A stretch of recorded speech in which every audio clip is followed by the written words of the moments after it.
Hello Jamie Start, on va aujourd'hui traiter une nouvelle vidéo et cette vidéo c'est est-ce que le projet Ineos est un échec ou une réussite? Avant 2019, tu le sais très bien, Ineos a racheté l'OGC Nice et 2 ans après ce rachat et des ambitions bien affichées, bien prononcées et surtout énormes pour l'OGC Nice, est-ce que le projet Ineos se dirige vers un échec inattendu? Est-ce que le groupe a fait des erreurs?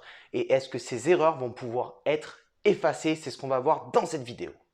Mais avant que la vidéo commence, je t'invite notamment à t'abonner à ma chaîne YouTube, activer la cloche si ce n'est pas fait et sur le côté gauche, tu verras défiler mes différents réseaux sociaux où tu pourras t'abonner directement car le lien sera en description.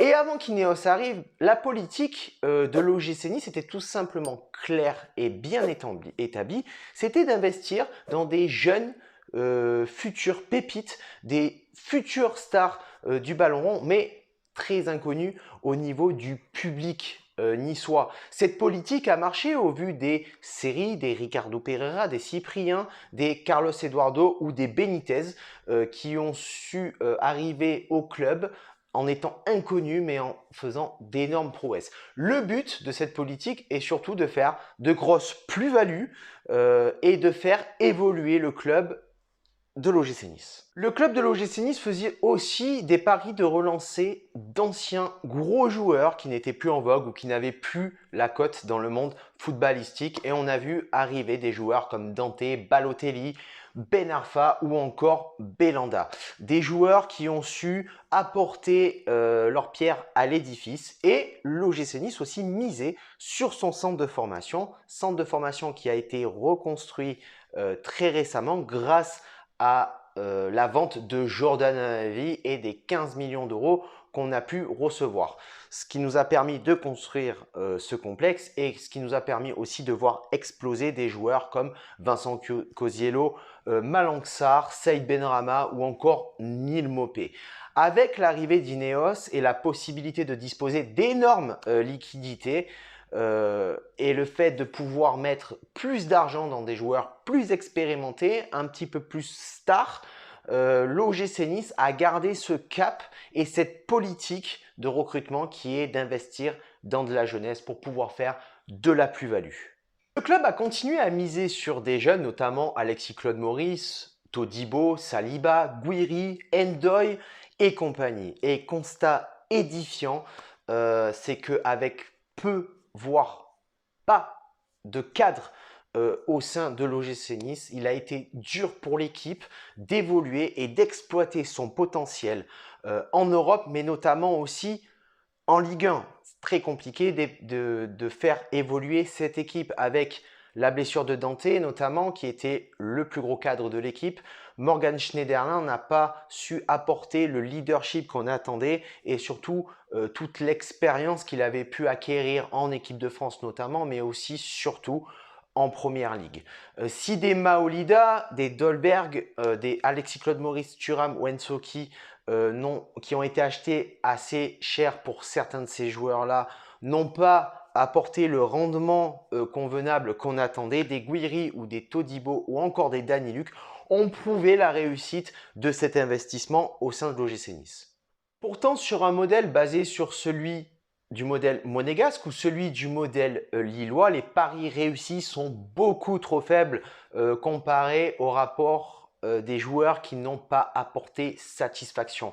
Avec l'arrivée d'Ineos et avec beaucoup plus de moyens, l'OGC Nice dispose de moins de créativité et de moins d'idées par rapport au mercato, qu'il soit estival ou hivernal. La politique de faire de la plus-value et de relancer des joueurs qui ne sont plus connus ou en tout cas qui ont moins la cote au sein du monde footballistique a commencé à rendre son dernier souffle. La dernière qualification européenne, on le sait grâce au Covid, qui nous permettait en tout cas de penser qu'on avait passé un cap, n'était finalement qu'un leurre. Ensuite, autre erreur de la part du groupe Ineos, peut-être tout simplement le choix de l'entraîneur après Puel et Favre.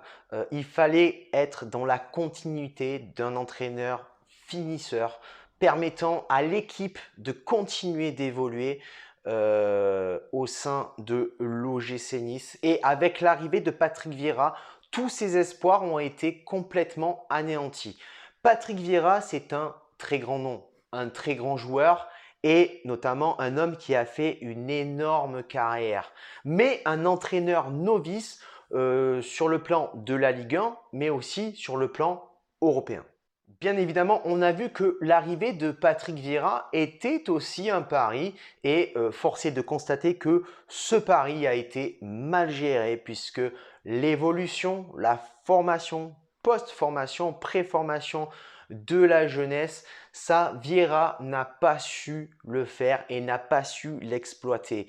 Ce qui était un petit peu à contrario de la politique de recrutement de l'OGC Nice. Du coup, le projet pourra réellement démarrer avec l'arrivée d'un entraîneur qui va devoir refaire le travail de Claude Puel et notamment le travail de Lucien Favre.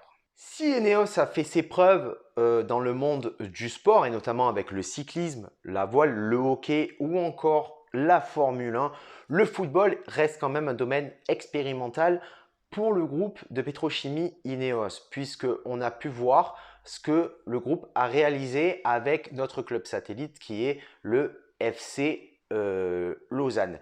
Ineos nous a promis beaucoup de choses. Il y avait beaucoup d'attentes qui étaient formulées sur ce fameux projet, des ambitions qui étaient XXL, mais avec très peu d'armes, ou en tout cas des armes qui étaient plutôt conséquentes, mais mal utilisées. Il était dur de pouvoir entrevoir un projet viable et efficace, ne serait-ce qu'au bout de 2 ans. Le temps était beaucoup trop court. On devait notamment jouer les grands rôles aussi en Europa League et force est de constater que ça n'a pas été le cas. En tout cas, cette saison-là, on a bien compris que le cap n'était pas passé et que l'Europe est bien au-dessus de nous et surtout qu'on se voit cette année notamment jouer le ventre mou de la Ligue 1 en essayant d'aller chercher difficilement la meilleure place au classement dans cette fin de championnat. En conclusion pour cette vidéo, est-ce que le projet Ineos est un échec ou une réussite? Pour ma part, le projet Ineos court au fiasco si on continue d'aller dans cette politique de tout miser sur la jeunesse. Il faut vraiment changer de cap pour pouvoir passer un cap. Tout simplement, pour démarrer réellement ce projet, on doit avoir un entraîneur confirmé qui soit capable de stabiliser une équipe, qui doit déjà tout reprendre à zéro et tout reprendre depuis le début, stabiliser une équipe dans le top 4, top 5 dans le championnat de Ligue 1 et qui soit capable d'avoir une expérience européenne pour pouvoir pérenniser l'OGC Nice à ce statut-là. Ensuite, qu'est-ce qu'il faut?